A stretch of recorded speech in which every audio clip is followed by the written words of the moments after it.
Dear viewers, अस्सलाम वालेकुम। मैं हूं ख्वाजा मजहर सिद्दीकी। आज इस वीडियो में वालिदैन के साथ गुफ्तगू करनी है और वालिदैन को वो 3 ज़रूरी बातें बतानी हैं जो उनके लिए सीखना समझना बहुत ज़रूरी है। सबसे पहली बात तो ये अच्छी तरह ज़हन नशीन कर लें कि बच्चे वालिदैन का अक्स होते हैं।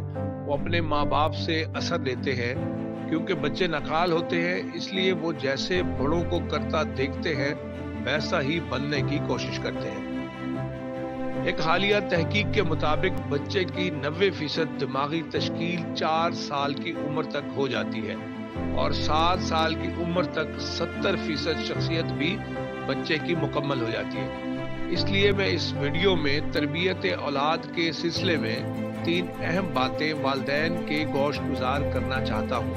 उम्मीद है आप इस वीडियो को बड़ी तवज्जो के साथ देखेंगे। पहली बात जिसका समझना बहुत जरूरी है और वो ये है कि अपने मासूम, कम सिन और कम उम्र बच्चों पर जरा सी बात पर चीखना चिल्लाना, गुस्सा करना, गालियां देना या बद्दुआ देना या मारना पीटना बहुत बुरी बात है। वालिदैन अपनी इस बुरी आदत को फौरी तौर पर खत्म करें। बच्चे इससे जिद्दी हो जाते हैं और कम सिनी में ही बिगड़ जाते हैं।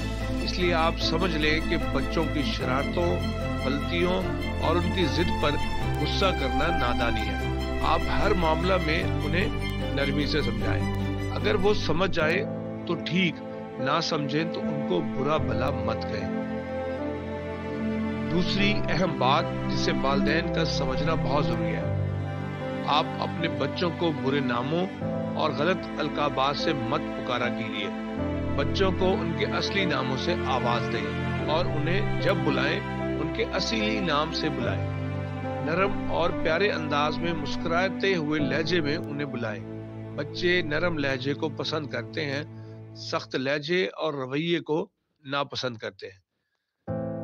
तीसरी और सबसे तवज्जो तलब और अहम बात भी समझ लें, वो ये कि अपने बच्चों को जिन्नों, भूतों, चुड़ैल, कुत्ते, बिल्ली, शेर या किसी दूसरे शख्स, जानवर या कार्टून का खौफ मत दिलाएं। बच्चे को डराने या खौफजदा करने से बच्चे की शख्सियत दबकर रह जाती है। बच्चे ज़हनी दबाव का शिकार हो जाते हैं। बच्चे हर वक्त सहमे हुए रहते हैं। आपको चाहिए कि बच्चों को डराना फौरी तौर पर बंद करें, बस उन्हें प्यार से समझाएं। बच्चे जल्द आपकी बात को समझ जाएंगे। ख़वातीनो हज़रात, उम्मीद करता हूं कि आप इन तीनों बातों को समझेंगे और इन पर अमल करने की कोशिश करेंगे।